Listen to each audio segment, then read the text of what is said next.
CM தம்பி, உங்களுக்கு ஒரு வேண்டுகோள். உங்க கட்சிக்கார பசங்க, உழைச்ச பசங்களுக்கு, உங்கள விரும்பின பசங்களுக்கு நீங்க பதவி குடுங்க, பொறுப்பு குடுங்க, சீட்டு குடுங்க. அதிமுகல இருந்து வந்த திருட்டு பயலுகளுக்கு, இந்த எம்எல்ஏ பயலுகளுக்கு எவன் வந்தாலும் சரி, ஒண்ணு ரைடு குடுங்க. இவங்கள வச்சு நீங்க என்ன பண்ண போறீங்க? இல்ல கிழட்டு பையக இவனுக்கு நாளைக்கு சங்கூதிரோ, நாளை கழிச்சு சாவுற நிலைமை இவங்களெல்லாம் எதுக்கு நீங்க கூப்பிடுறீங்க? அவைங்க மாத்திரை மருந்து தின்னுட்டு வீட்ல படுக்கிற பையன் வந்து உங்ககிட்ட என்ன செய்ய போறான்? ஆனா ஈடு விட்டு பணம் தள்ளுங்க. அதுலலாம் எந்த ஒரு இது யாரும் சொல்ல மாட்டாங்க. இத நீங்க கண்டிப்பா செய்யணும். உங்க பசங்க ஆணி வேற அக்கு வேற பாருங்க. தயவு செய்து அவங்கள கூப்பிட்டு வச்சு நீங்க பொறுப்பும் பதவியும் குடுங்க. இந்த அதிமுக காரனுக்கு திருட்டு பயல குடுக்காதீங்க. திருடிட்டு உங்ககிட்ட பாதுகாப்புக்கு வாரான். இந்த புஷி ஆனந்தம் வந்து என்ன சொல்றாரு அப்டின்னா, அதிமுகல இருந்து வர எம்எல்ஏக்கள் வந்து கொஞ்சம் பத்திரமா, மரியாதையா நடத்தணுமா.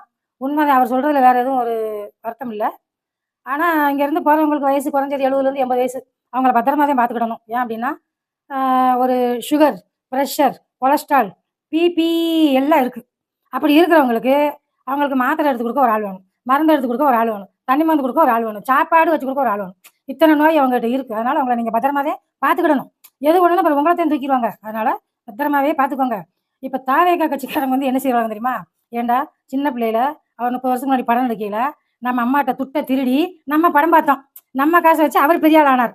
அதுக்கும் களவாண்டோம். அடுத்தாப்புல அவர் பிறந்த நாளைக்கு போஸ்டர் அடிச்சு, கட் அவுட் வச்சு, பாலாபிஷேகத்துக்கு நம்ம அம்மாட்ட துட்டு திருடுனோம். அதுக்கப்புறம் அவர் அரசியல்னு சொல்லி ஆரம்பிச்சோன்னே, போஸ்டர் ஒட்டுனதெல்லாம் நம்ம தான்டா. ஆனா நமக்குன்னு சொல்லி எந்த ஒரு பதவி இல்லாம, ஒரு பொறுப்பு இல்லாம, கிழட்டு பேழையா அதிமுகல இருந்து தூக்குறாருடா. போதும் ஓட்டு போட்ட அளவுக்கு நம்ம போதும்டா. இனிமே இந்த கட்சிய தலைமுழுகிட்டு, நம்ம விலகு கொண்ட அந்த கட்சி வேண்டாம் ஒண்ணுன்னு உங்க பசங்க சொல்றாங்க. டிவிகே பசங்க உங்க பசங்க சொல்றாங்க. அப்ப கொழுப்பு தானே. நீங்க எதுக்கு இந்த 75, 80 வயசு கிழட்டு பையல தூக்கி என்ன செய்ய போறீங்க? ஆனா நேத்து தந்தி டிவில நிர்மல் குமாரு, அசோகா கேக்குது. அந்த செய்தியில அந்த அம்மா சொல்றாங்க. என்ன கேட்குறாங்கன்னா, "சரி சார், விஜய் பாஸ்கர் உங்க கட்சிக்கு வரப்போறார்ல, நீங்க அவரையும் நடவடிக்கை எடுப்பீங்களான்னு?" கேட்குறாங்க. கண்டிப்பா யாரா இருந்தாலும் எடுப்பேன். நீங்க சொல்லியிருக்கீங்க. விஜய் பாஸ்கர்ட்ட எத்தனாயிரம் கோடி இருக்குன்னே சொல்ல முடியாது. அந்த அளவுக்கு இருக்கு. ஆனா உங்ககிட்ட வந்தா நீங்க நடவடிக்கை எடுப்பீங்களா? ஈடு விடுவீங்களா? நீங்க ஈடு விடலைன்னா, மோடிட்ட சொல்லி ஈடு விட சொல்லுவோம் நாங்க. எத்தன பேர் இப்ப உங்கட்ட வந்திருக்காங்களோ, அத்தன பேர் ஈடு விடுங்க. விட்டு அள்ளுனீங்கன்னு வச்சுங்க, தமிழ்நாடு கடனே அடைச்சிடலாம். உங்களுக்கு பிரச்சனையே வேண்டாம். நீங்களும் பிரஸ் மீட்டிங் தைரியமா குடுங்க. இத எடுக்காம நீங்க இந்த எம்எல்ஏக்கள தூக்கி வச்சீங்கன்னு வச்சுங்க, நீங்களும் திருடர்கள் தான். நீங்க நல்லவங்க கிடையாது. அப்படின்னு உங்க பசங்க சொல்றாங்க சார். சிஎம் சார், உங்க பசங்க சொல்றாங்க, கட்சிக்கார பசங்க. அப்ப அந்த கட்சிக்கார பசங்க நீங்க என்ன பதில் சொல்ல போறீங்க? அடுத்து உங்களுக்கு அவங்க வேலை செய்வாங்களா? செஞ்ச வேலை போதும்ன்னு ஒதுங்கிட்டாங்க. இந்த கிழட்டு பயல வச்சு நீங்க என்ன செய்ய போறீங்க? அதிமுகல இருந்து வந்திருக்காங்க பாருங்க.